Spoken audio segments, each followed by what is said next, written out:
व्याख्यान घेऊन येत आहे कल्याणीताई।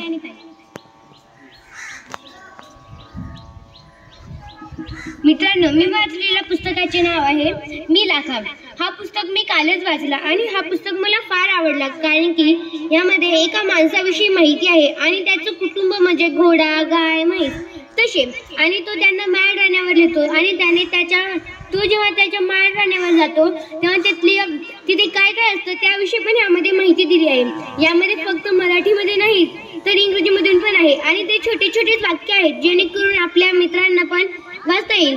जशी की आता पहिलीची मुलं आहेत तर त्यांना इंग्रजीमध्ये वाचता येईल नाही तर त्यांच्यासाठी मराठीमध्ये पण यामध्ये सोय केलेली आहे। आणि हा छोटासा जरी पुस्तक असेल तरी आपल्याला यामधून त्या लाखाविषयी आपल्याला माहिती कळते आणि यामध्ये जे काही इंग्रजीचे 2-4 शब्द आहेत, वाक्य आहेत, त्यांचा अर्थ काय ते पण आपल्याला या पुस्तकामधून कळतो। या पुस्तकामध्ये फार छान छान चित्र आहेत आणि आपल्या छोट्या छोट्या भावाभावंडांना जर हे पुस्तक जरी त्यांनी बघितलं तरी त्यांना या पुस्तकाविषयी माहिती कळेल। धन्यवाद।